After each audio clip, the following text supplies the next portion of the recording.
Ayan po, isang magandang araw. Araw po ng pagsamba. Isang kagandahan sa buhay po natin kung tayo po ay patuloy pong magbibigay kaluguran sa Diyos sa pamagitan po ng pagbibigay sa Kanya ng kapurihan, pagkapasalamat, pagsamba.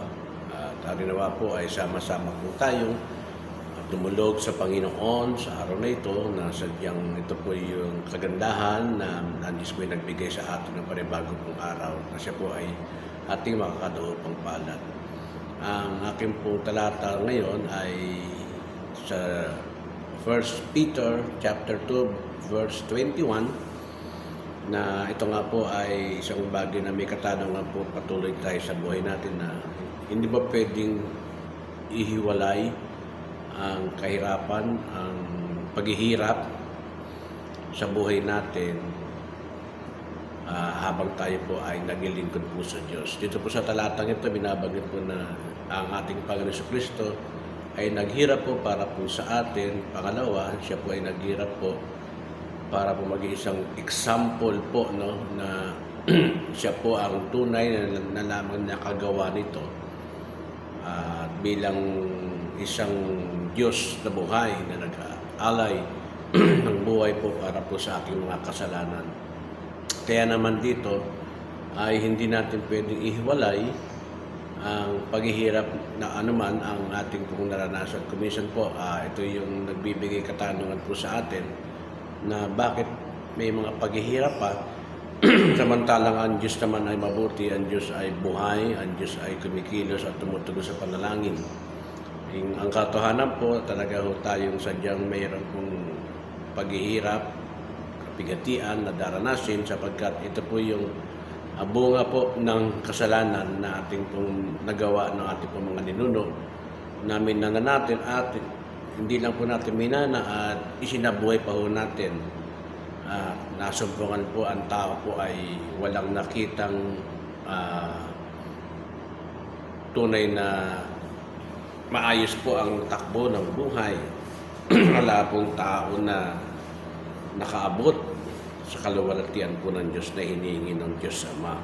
Kaya naman po dahil po sa ating pong Panginoon Jesucristo ay naghirap siya kapigatian dulot na gawa ng kasalanan ay inako niya po ito na tayo po ay maligtas. Ibig po sabihin, dapat po tayo po ay mapaparusahan ng kamatayan sapagkat ang kabayaran ng kasalanan ay kamatayan, ngunit ang biyaya na handog ni Kristo ay pagliligtas o eternal life. Kaya naman nakalagay po sa Biblia din, for God so loved the world and He gave His only begotten Son, and whosoever believe in Him will not perish but have eternal life. So, ibig po sabihin, mapalad po ang tao na sumasampalataya sa ating Panginoon Jesucristo sapagkat bagamat tayo po ay sa ngayon po ay nahihirapan, may kapigatian, pero ang kagandahan po nito, sabi ng Panginoon, una niyang dinanas ito, una niyang naranasan ito, kaya naman wag daw tayong mag-alala, wag tayong masyadong matakot o mag-isip pa man sapagkat darating po pagkakataon naman na meron pong tulong pagkatagumpay ang ating Diyos na buhay sa atin gaya po ng pagkatagumpay na nagawa po niya. Ito po sabihin dito, ito po yung isang dapat na maging example po sa atin ng Diyos para atin din po sundin. Kaya ho, kung meron ho tayo mga kahirapan, kapigatian, ito po yung bahagi ng buhay at hindi pwedeng ihiwalay sapagkat ito po ay kaakibat na po ng ating pong pamumuhay at paglilingkod sa Diyos.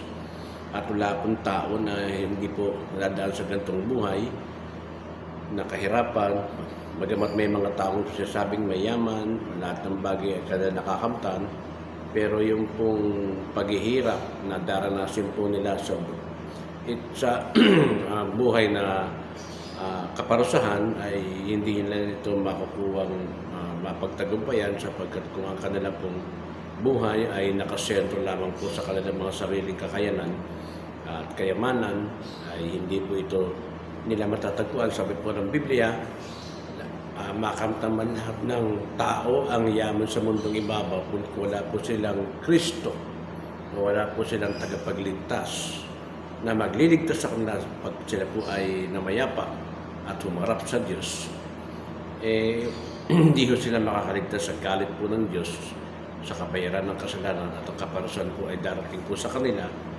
Kaya kung ang tao pong ganito ay nagsasabi na siya po ay maliligtas dahil sa kanyang kabutihan, ay wala pong ganoon at hindi po sila kikilanin ng Diyos Ama, sapagkat ang kinikilala po ng Diyos Ama ay ang kanyang anak na si Kristo, na sinasabi rin po sa Gawa na kung saan po ang banggit po doon, walang pangalan sa silong ng langit na sukat ikaligtas ng mga tao. Kaya naman po, maraming salamat sa buhay po ng taglay po natin na kung tayo po ay may Kristo, mapalad po tayo, sapagkat sabi nga po ng Biblia, bagamat tayo na po ay hindi nakita siya ng personal o face to face, pero nanampalataya tayo raw po ay mapalad sapagkat tayo po ay nabahaginan din po ng kaligtasan na binigay po ng ating Panginoon Kristo. Bunga po ito ng pag-ako niya sa ating mga kasalanan. At ang ating po pagsampalataya ay naging bahagi po ating kasalanan noon, ngayon at pagpakailanman. Save po tayo, ang nakatitiyak tayo ng kaligtasan po ay nasa atin.